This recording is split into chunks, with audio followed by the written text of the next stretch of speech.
One underrated creator skill. Observation.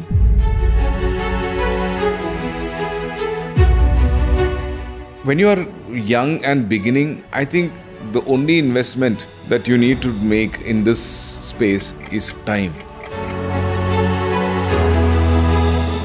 So a business's main goal is to create large amount of revenue and profitability. But I would say if a business is made to create impact, it's more meaningful this way than going by the math of it. And what I have read as stories matter. What I've heard from people as stories matter. What my father has told me as stories.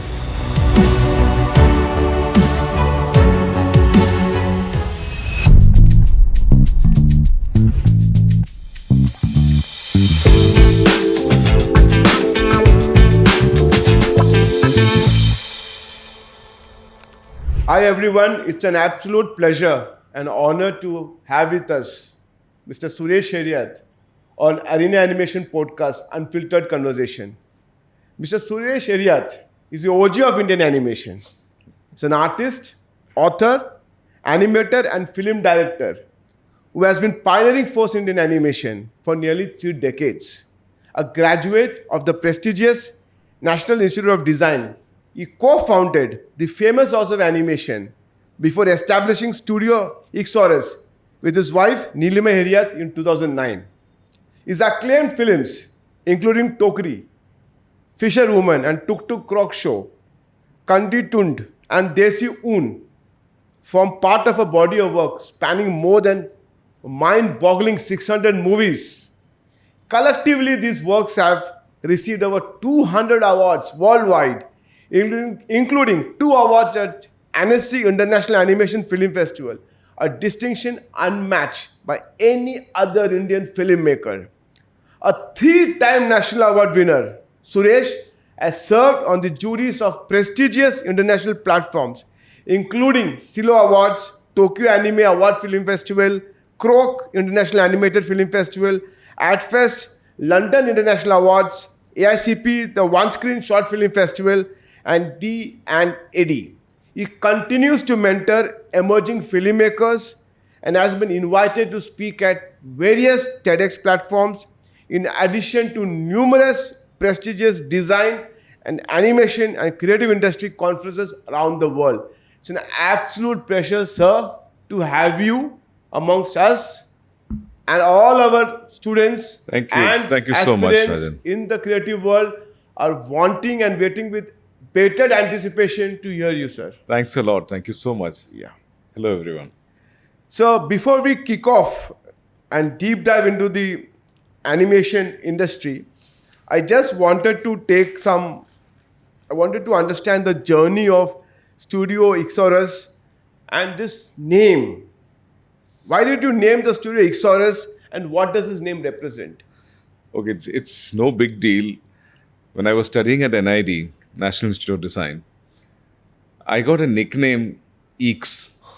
The way, I don't know if it was the way I looked or my name was E. Suresh Kumar. So somebody played this prank of calling me or asking me to introduce myself as Eeks Suresh every day. And this is the initial days of the campus days. And it kind of stuck on. And all my friends and colleagues at NID used to call me Eeks. And after many years, people forgot about that name. But then we thought, when we started our own company, we wanted to come up with some name which is unique. And then Eeks the dinosaur became an idea to use for Ixoros. And Ixoros as a name was quite difficult for people to say, even in our studio and for many others. Mm-hmm. So I had this sort of a doubt and I told Neelima, my wife, but it's going to be very tough for people to say Ixoros. So she said that time when we were naming the company that moment your work is known and your body of work is respected, people will learn to say Ixoros. And it just happened some years back when I was at an airport and I was invited to an event, but I was on my way, and somebody recognized me, and another person was introducing. So he said, "This is Suresh Eriyat." So that guy didn't know, he works for Ixoras. Oh, Ixoras you work for. So that was a pleasant sort of a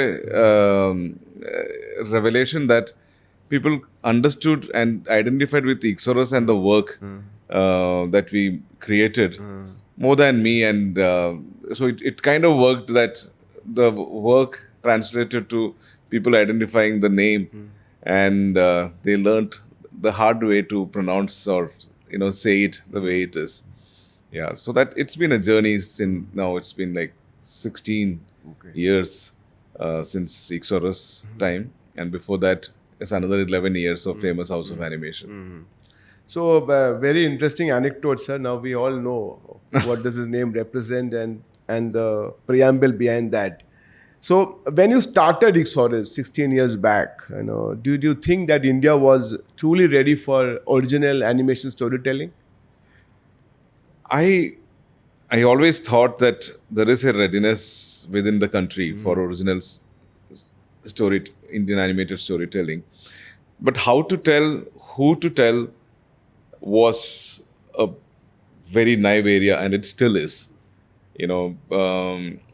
Because we have such a rich number of stories in every state, every culture, that we don't have a dearth of stories, but how to tell them and who would you tell it to?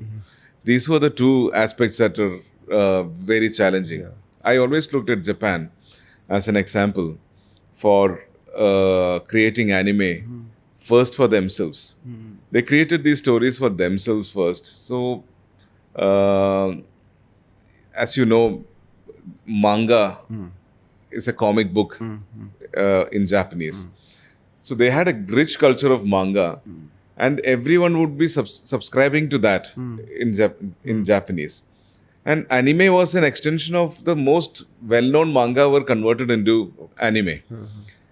And they made that style of animation palatable to their own audience first. They didn't think it will travel abroad or something like that. And today it's a rage. After so many years and decades, today the world swears by anime. And Disney and others are passé. It is no more the trend of the world, right? So I always thought India had that potential because we had so many original stories. It is just how to tell was the challenge and who to tell. The only two stories that the entire pan-India audience was very thorough with were Ramayana and Mahabharata. So I used to always joke, as a humor, I used to say that, these are the only two mangas that we have. And we keep, reusing, telling it differently. And because familiarity-wise, these are the only two things that is pan-India popular.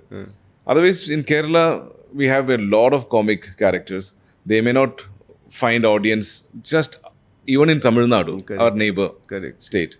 There is Shabu and, there are so many other characters in the north. They may not resonate in South India. The biggest challenge in India, according to me, even now, is the diversity. And it's also our strength.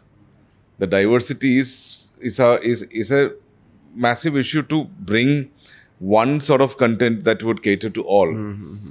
But Bollywood has managed it. But it's a very well-rounded, not so sharp sort of a cinema that works for all of them. But I'm not saying that animation also should be something like that. But there is a massive potential. Today, I hear that Bihar and in Bihar, they consume maximum anime. And there's ardent fans of anime over there. Now, if they can consume Japanese anime, why can't we create something equally exciting in our Indian languages for them? Absolutely, sir. So when you made your first project, Did you ever have this vision that, yes, now we are going to go compete globally? Did you have that thought in your mind? I always felt that if we do something, it has to be the best of best. And in that sense, it would be at par with what they produce globally. Um, in that process only you realize where the stumbling blocks are actually, whether it's technology wise, whether it is a team not able to pull it off. So there are several challenges that you face on the way. That one realized then. But when you're looking at an idea, and the freshness of that idea, when you look at, I feel they are as global as it can get. A good idea, a simple idea. So I never thought, we can never make anything like a global successful Correct, film. I always felt it is possible, and it requires its own right ingredients to come together. And the timing has to be right. But I think I think you have mastered the art now. I mean, because you have not stopped. You just the juggernaut has kept rolling. I mean, more than 200 hours is like unbelievable feat. So I think somewhere down the line you have now got the pulse, got the hang of it. But I think in the beginning, the first project might have been something. The first project in 97. 97 is when I finished NID. I graduated from there at a very young age of 24.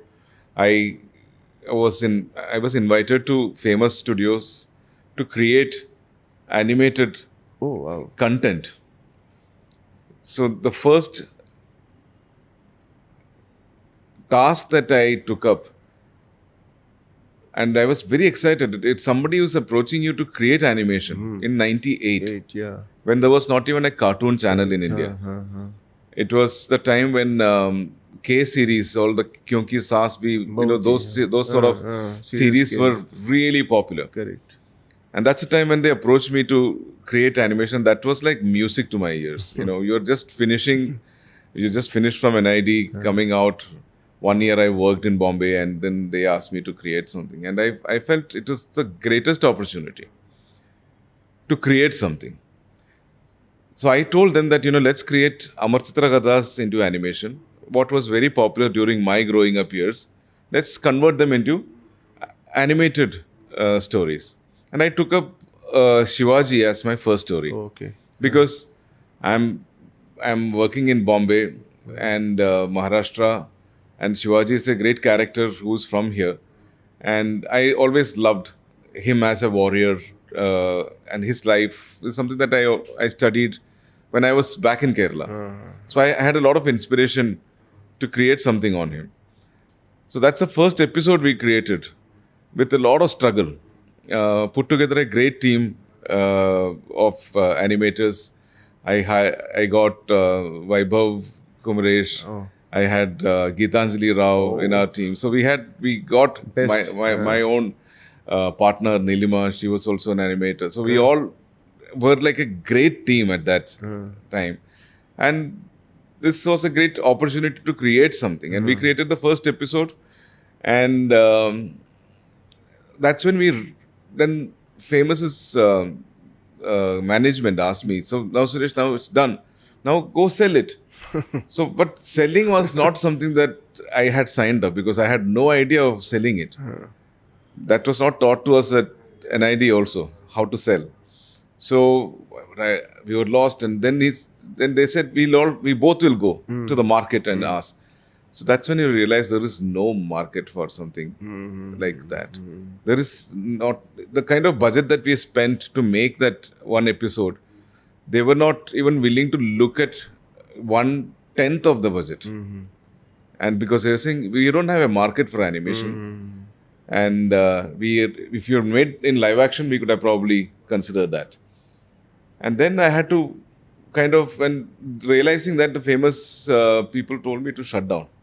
Okay. Wrap up the team, and here is this young bunch of people who I kind of collected, and they were all looking up to me to create this new content revolution in animation. And what am I going to tell them? So at that point in time is when I told them that, what if I bring projects and what if I sustain them, my team, with the revenue that I bring. So they said, with a lot of disbelief, they said, okay, go ahead for 1 month, you can try. But luckily, I could go to agencies and procure some work. And that's how we started making our ad film space and started creating our identity there. So that is the first project and the first failure.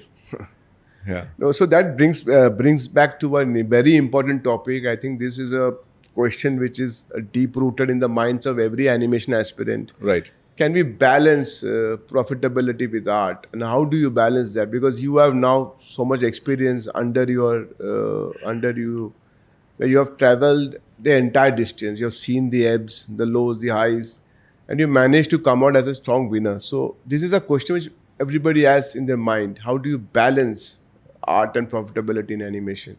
I think I can only, in retrospect, say that, probably because I was myself the creator and also the entrepreneur.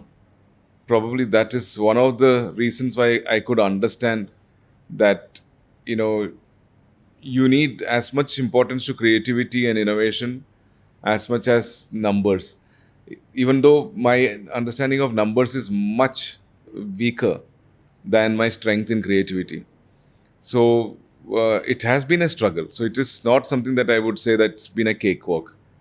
So when you're leaning a lot towards creativity, craft, and innovation, which has a lot to do with making value for your company, for your business, it is as much a struggle to balance the numbers and to do your own thing. What we've been doing is, with the profitability from our business, we've been creating and investing on our own stories, Got it. which have not been making money. Got it. All the content that we've been creating on the side is in encouraging and inspiring a whole lot of young animation aspirants, but it is not bringing us money. But in a indirect way, our value for contributing to even commercials, it has had a very positive impact. Okay. In terms of our pricing and everything. So it has worked out very well. But it's a very, very delicate balance that one has to keep. And, the way we are investing on our own projects right now, because we have sometimes more of our own projects running than the work that brings in the money. So it's a time of transition, and it's been like that. It's a very dynamic sort of model. It's not a static model that we've been following. It is continuously evolving model. And that is one of the reasons probably we have been able to sustain. I don't think a studio has been, because I would call that the studio that I started in 1998 is the one that is still continuing. Okay. Because only the name changed when I started Studio Ixoros, and the management partners changed. Yeah. But it was the same team that was working continuously. So when you look at the 98 to 2026 is almost 28 years. There is no studio in India that has sustained 28 years. And that, because most of them, you must have known that it's a bubble. They come up and then they burst. Then the same people go to another team. Then they grow and then they burst. So it's been going on for a long time. So one can very clearly say that creativity and sticking to creativity is a very working business model to sustain a business and creating impact. I won't say generating revenue. Oh, got it.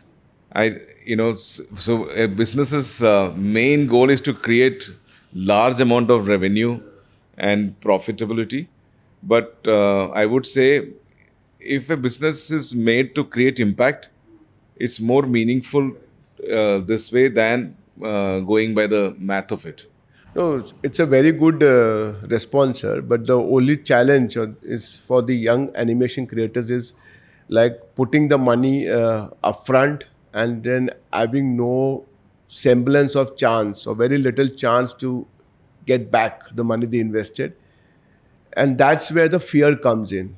Because so how do you counter that? Because I have the money, and I trust my instinct, and I put it, but I have no guarantee that this money which I'm investing is going to come back, and that fear stops me or prevents or restricts my creative ability taking the full leap. So you take lesser chances Correct. and go Take by less. the safe bet. Yes, Is what. Yeah. No, the deal is,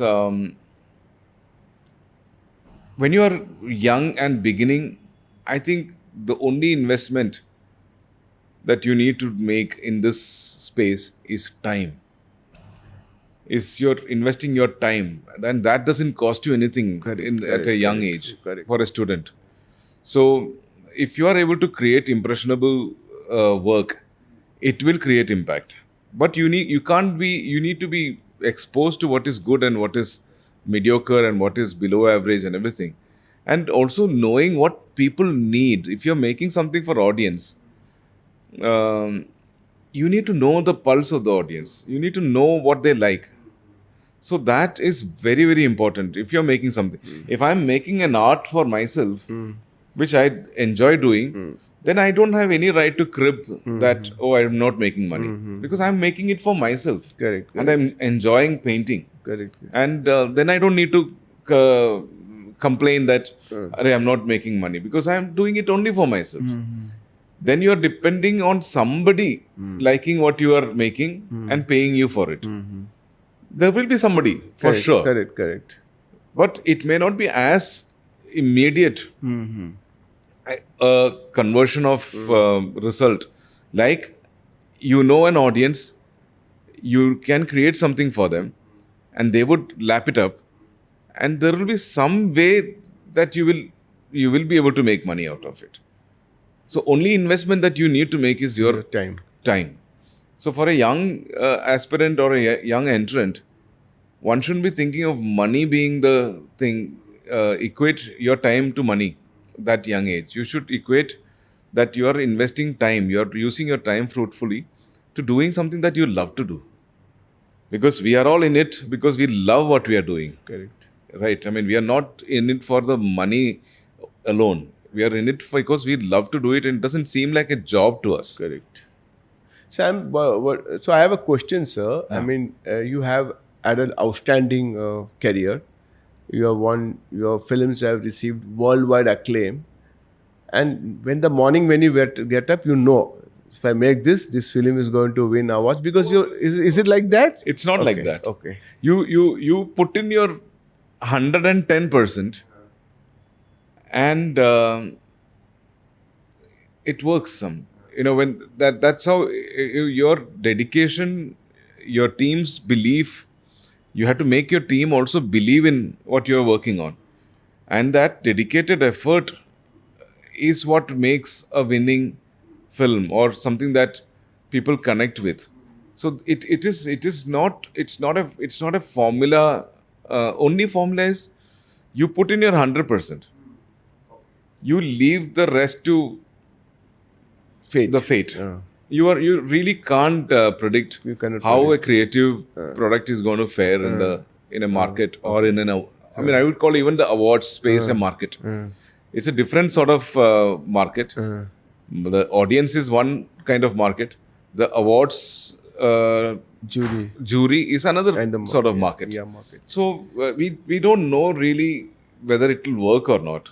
So, but what we can only do is have full faith, full dedication when you're working on it. Do all your, checking out. You do your research thoroughly. So you're getting into it with full, deep conviction.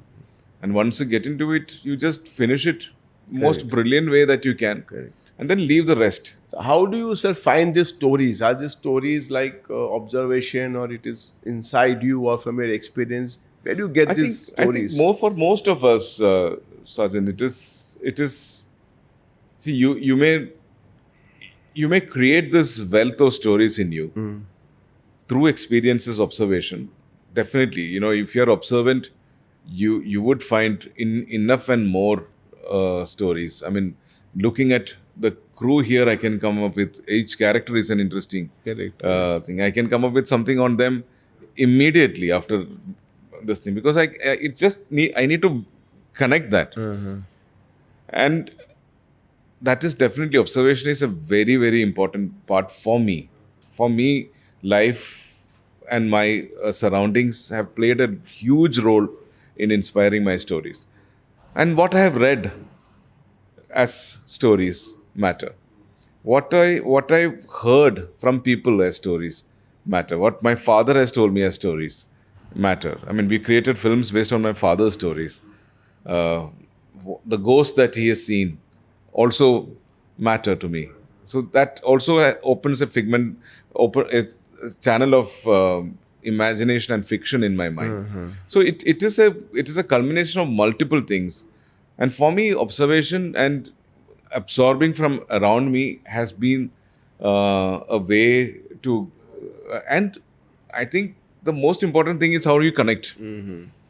You connect these dots and you come up with a story for a film. That makes the biggest difference. So if you look at the Indian AVGC sector, I mean, it is promising a lot. I mean, over the years, it has promised a lot.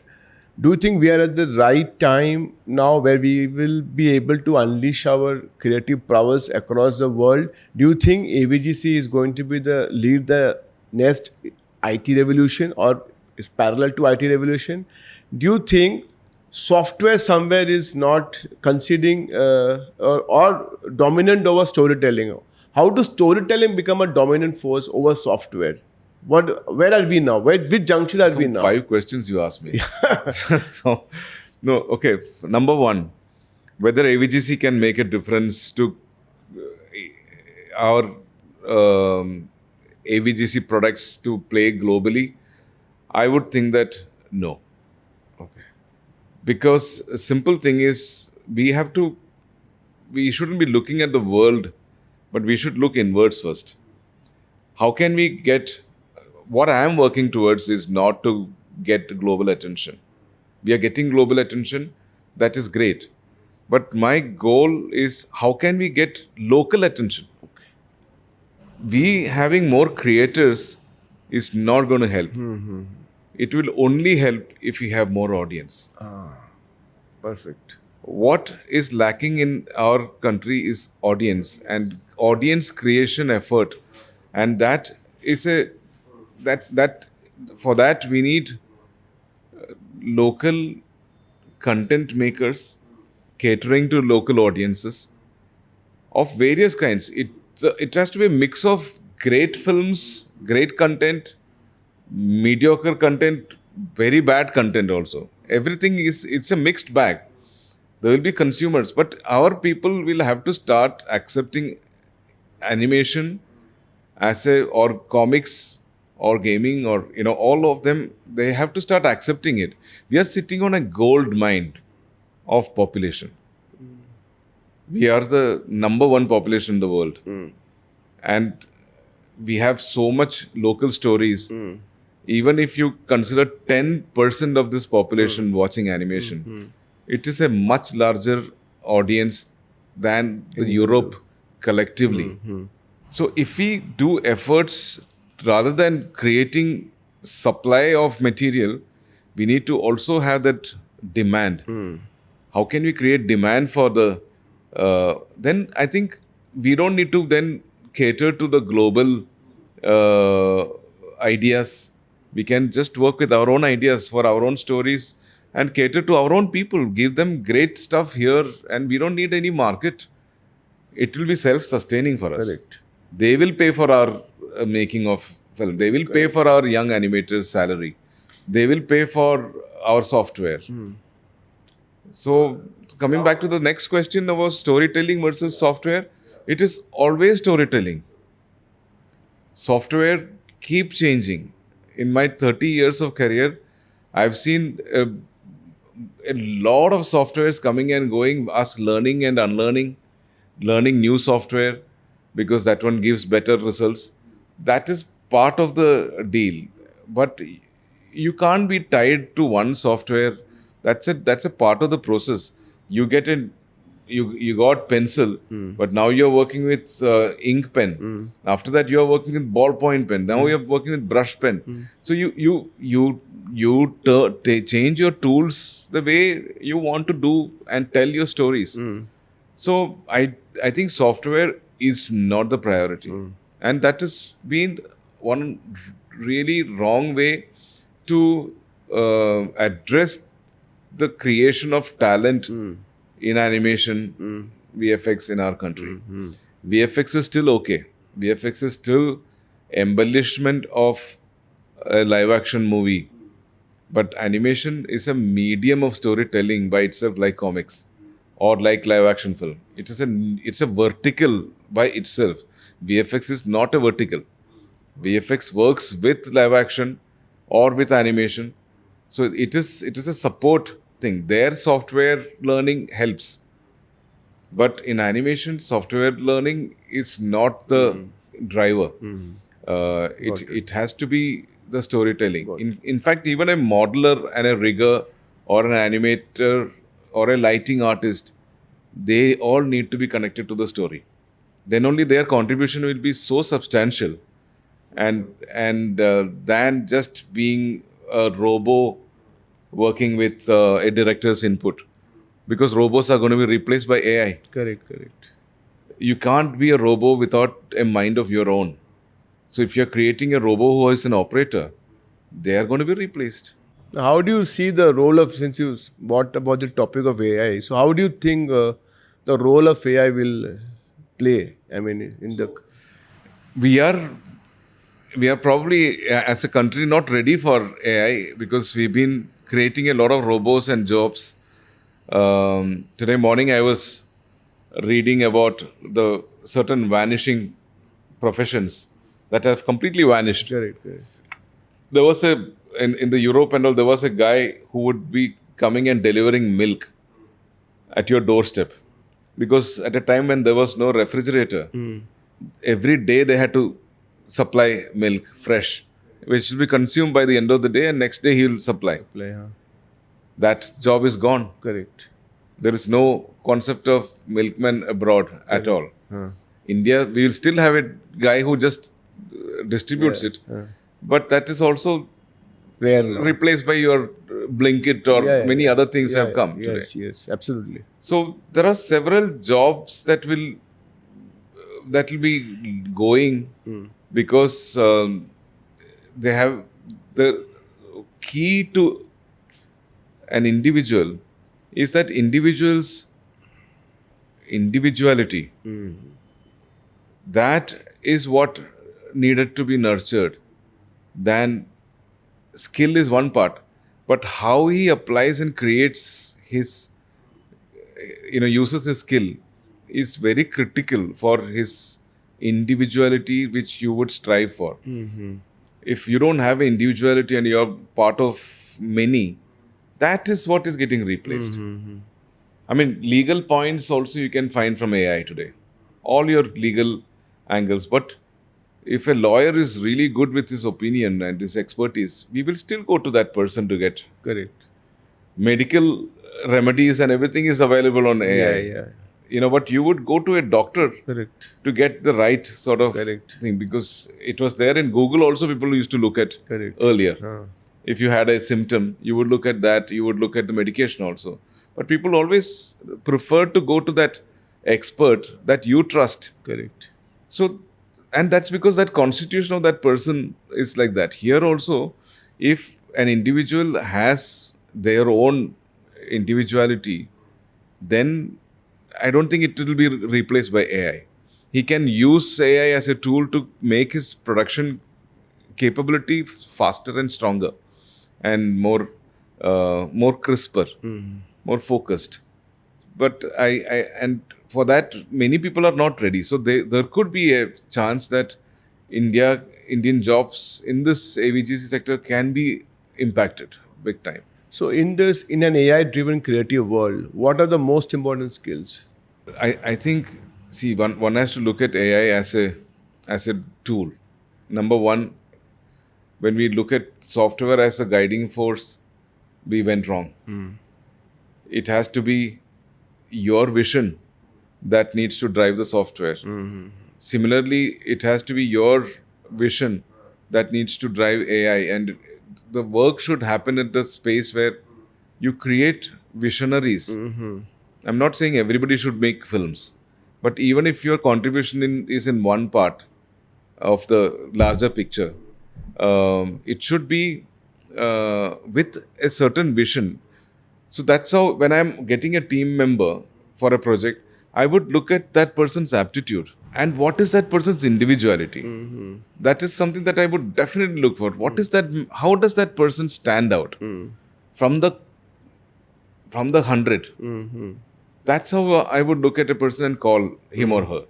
That, why don't you come? It may still be a gamble, but I would still give more preference to that individuality a person has, and a vision that person has towards life, towards work, towards everything. That perspective, that individuality is very important. If that is carved out clearly, then that person will be able to use AI to his or her advantage.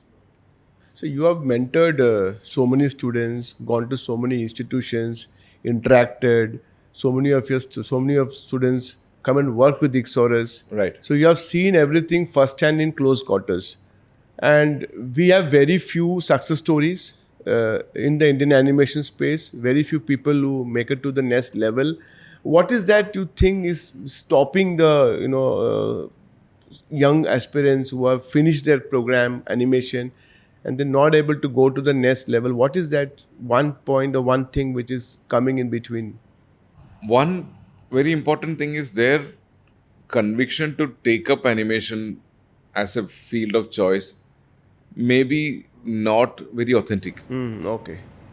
You see, you take a profession because, there is a lot of money in it, you get into it, but I'm not skilled for it, or I don't have interest for it. Is one area where they may feel that, I'm not suited for this, I don't need to pursue this because this is not, I'm not good, because I don't have that aptitude or interest to pursue it. That is one major reason why many people fall off the orbit. The second reason is the kind of quality of education didn't instill enough confidence in them to create that individuality and the confidence and that courage to go out there and say that I'm good. You hire me and see how I will make a difference in your work. That confidence is what we would say that any company would absolutely look at that person and hire him or her, because that courage is very important. But how do you gauge that? So when you are hiring, we give people tests. Okay. People can come and say, I'm very courageous, but can you show the courage and demonstrate your work? Sure. And when you give a test, people come with very fancy portfolios. Okay. But when they're given a test, that's when they will whimper and fall and everything. And then you understand that, how much of the courage was air and how much was the real metal in you.